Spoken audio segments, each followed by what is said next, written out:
do the Irish jig?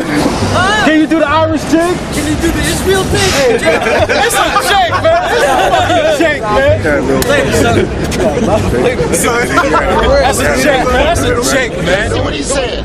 Song of Solomon, chapter 5, verse 1. I am come into my garden, my sister, my spouse. My sister, what? My spouse. My black woman is my spouse. I don't go and commit whoredoms with another man's woman. You understand? We are not all the same. When the Lord created the white man, he gave him a white cave woman. You understand?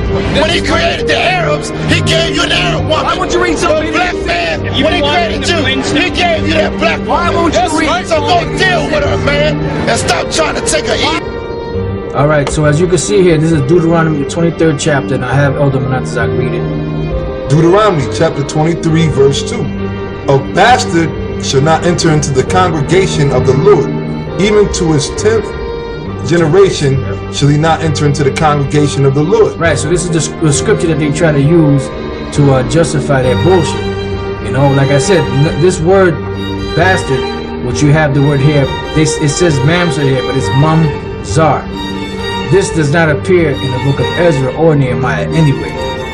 Now, this is the definition of the word mamzer. Go ahead, brother. It says, bastard, child of incest, illegitimate child.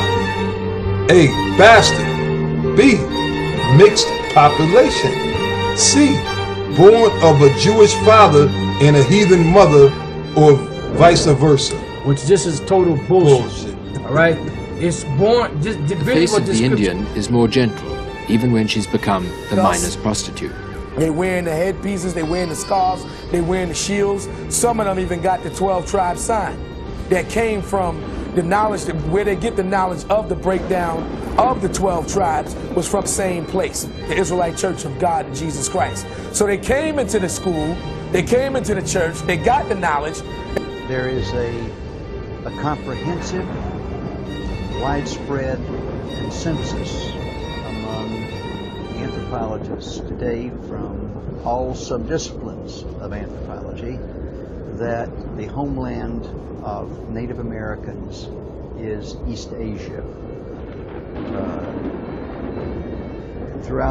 Jews throughout the world have been pretty heavily died for that nation, the nation of Israel. Go ahead. And not for that nation only, but that also you should gather together in one the children of God that were scattered abroad. Right, because at this time, it was the tribes of Judah, Benjamin, and Levi that was right there in Israel with Christ. But the other 10 tribes had already came over into America, the Indian tribes. So on those Indian Cubans, Seminole Indians, Mexicans, also called by Dominicans, half-tribe of the Haitians. They were here, they came over here with them too. They were the Levites. They administrated the law, and I can see the Chileans, and that's called the Frenchmen, the 10 tribes. So they were here in America thousands of years before. The molecular data, the DNA data, indicate the closest affinities of contemporary Native American populations are with populations in East Asia and Central Asia. I think it's true that there is a scientific consensus that the original peoples that came to the Americas came from Asia. Former slaves owned by the Chickasaw Nation. Owned by the Chickasaw Nation. Owned by the Chickasaw Nation. Your ancestors were enslaved by Native Americans. Here's your great-great-grandmother, Mary Kemp, her 11 Babylonian captivity. So we know that this is not talking about the ancient Babylonian captivity. Because after the ancient Babylonian captivity, when the Babylonians went down, when the Medo-Persian Empire took the Babylonians down, Israel never even went back to the land of Ephraim. The kingdom of Judah was the only kingdom that was left among the nation of Israel, the entire nation of Israel, that stayed over here in the Middle East. The rest of the tribes had went over to the Americas. Go ahead. In those days and in that time, says the Lord,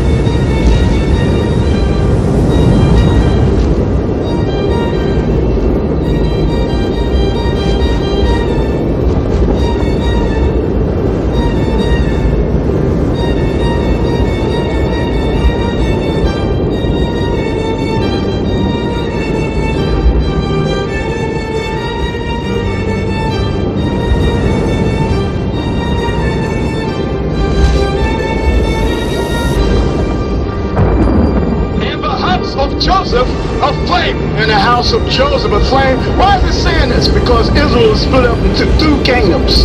Joseph was ruling over one kingdom, Ephraim, and the other kingdom was called the kingdom of Judah, and Benjamin and Levi was in that kingdom. One kingdom was called the kingdom of Israel when they split up into two, and Joseph, true Ephraim was ruling the tribes that went with them. And the house of Esau for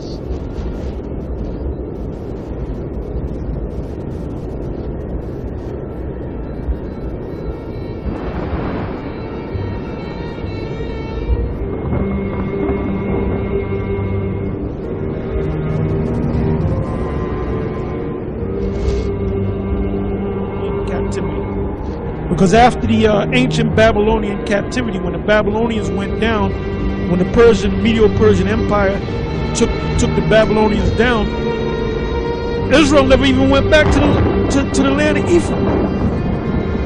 The kingdom of Judah was the only kingdom that was left among the nation of Israel, the entire nation of Israel that stayed over here in the Middle East. The rest of the tribes had went over to the Americas.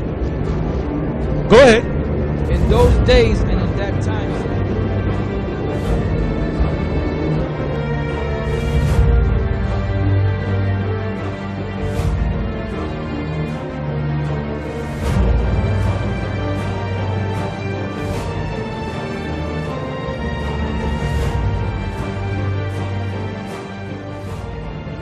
Judah had possessed the south, so they ain't talking about the ancient land of Israel.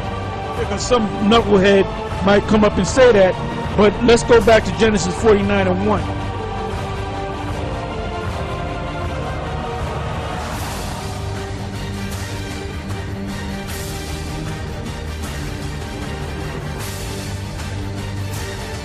Genesis 49:1. And Jacob called unto his sons and said, gather yourself together, that I may tell you that which shall befall you in the last days. So we're in the last days. So where are they now? To this day, they're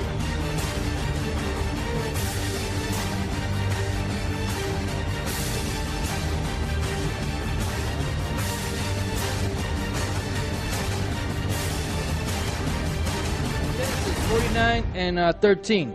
Zebulun shall dwell at the haven of the sea, and he shall be for an haven of ships, and his border shall be unto Zidon. Read that again. It says, Zebulun shall dwell at the haven of the sea, and he shall be for an haven of ships, and his border shall be unto Zidon. So